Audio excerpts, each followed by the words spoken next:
Hi kids, it's me, Miss Levy, live from the classroom. It's after school. In fact, it's 5 minutes to 4. Just got out of a meeting with all the other teachers, and I just wanted to go over the whole equivalent fractions and simplifying fractions things for you. So every unit fraction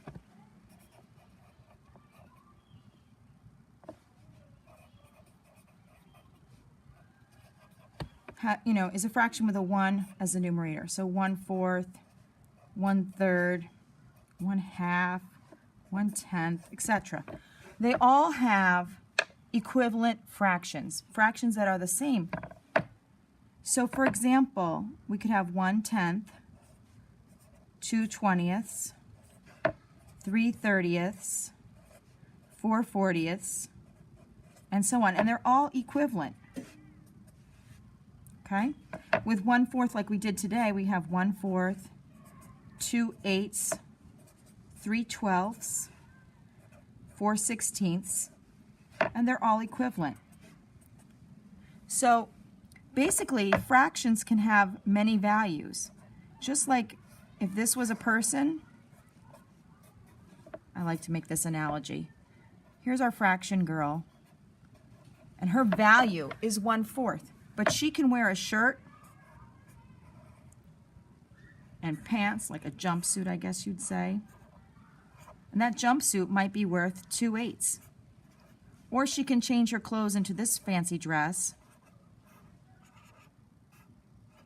And this fancy dress might say 3/12. But even though she changes her clothes, she's still 1/4. Just like even though you change your clothes, you don't really change. So many times you'll be asked to put a fraction in simplest form.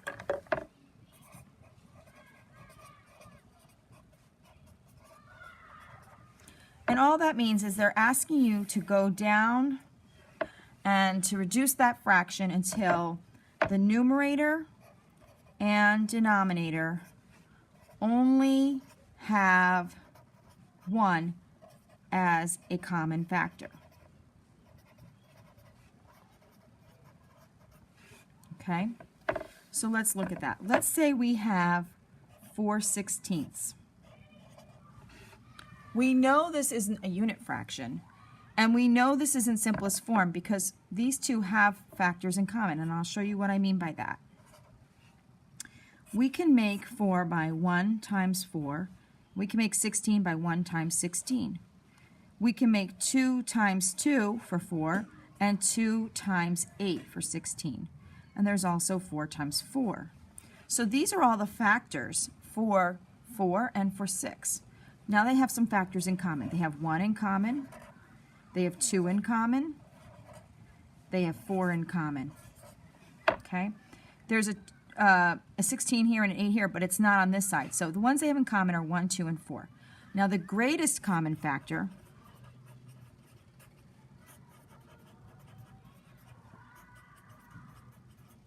or the GCF, you'll hear it called the GCF, is the biggest number that they have in common. And although they both have a 1 in common and a 2 in common, 4 is the biggest number that they both have in common. So 4 is the GCF. So now I'm going to take 4/16 and I'm going to divide it by 4 over 4. Now, we've already learned that 4 over 4 is equal to 1. So 4 divided by 4 equals 1. 16 divided by 4 equals 4. Now that is a unit fraction, and all unit fractions are simplest form. So that is in the simplest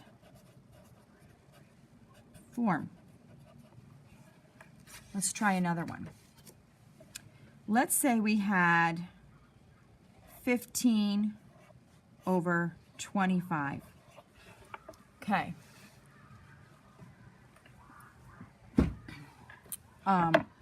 Let's find the GCF. So 15 and 25. Well, there's 1 times 15, and there's 1 times 25. And those are the factors to make And 5 times 5 is a factor over here. And 3 times 5 is a factor over here. So let's see. What is the GCF? Well, it looks like the GCF is 5. Greatest common factor. So now I'm going to take 15 over 25, and I'm going to divide it by 5 over 5. And we always know that a numerator and denominator are the same. It's equal to 1. And you know the rule that if you multiply or divide by 1, the value doesn't change.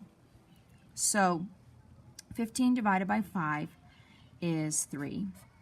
And 25 divided by 5 is 5. Now, this is not a unit fraction, but I know that it's the simplest form because if I look at 3 and I look at 5, there's 1 times 3 and 1 times 5. The only factors they have in common are 1. So that is simplest form.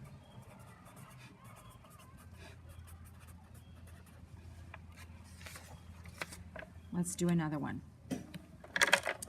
If I was to have, let's say, 8 over 12. I first find the factors for each. The first one is easy. 1 times 8, 1 times 12. These are both even numbers, so I know that they're going to have 2 as a factor. So 2 times 4 and 2 times 6 over here. There's also 3 times 4 over here. So these are the ways to make 8 and the ways to make 12. So their factors they have in common are 1, 2, 4. 1, 2, and 4. So the GCF, the greatest common factor for each of them, is 4. So I'm going to take 8 over 12, and I'm going to divide it by 4 over 4. And 4 goes into 8 2 times, and 4 goes into 12 3 times. Now, if I look at 2 and I look at 3, those are both prime numbers. And I know that they only have one way to make them, 1 times 2 or 1 times 3. So I know these two only have 1 as a common factor, so this is simplest form. Let's try an example like this, 50 over 100. Well, I hope that all of you guys have started to look for the patterns. 50 over 100 equals 1/2.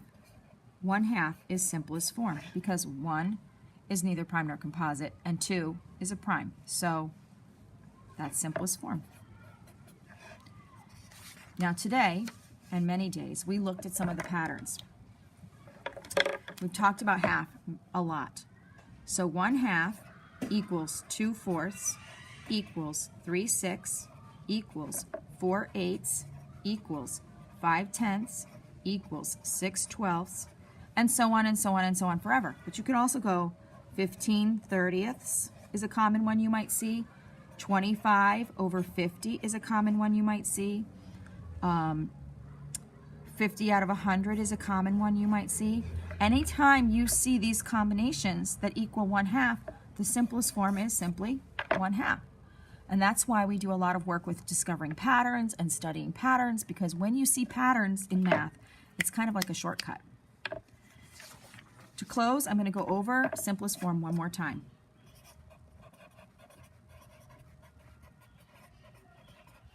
To have simplest form, the numerator and the denominator have only one factor. They only have 1 as a common factor.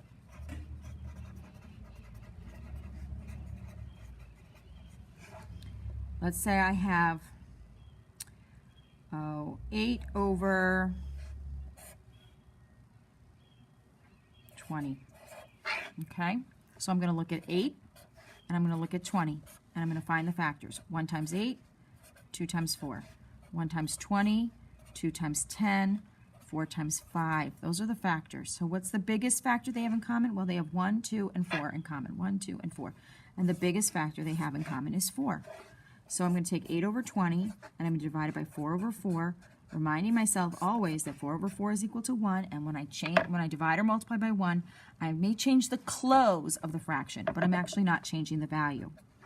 So 4 goes into 8 2 times, 4 goes into 20 5 times. Both 2 and 5 are prime numbers, so I know, check, this is simplest form.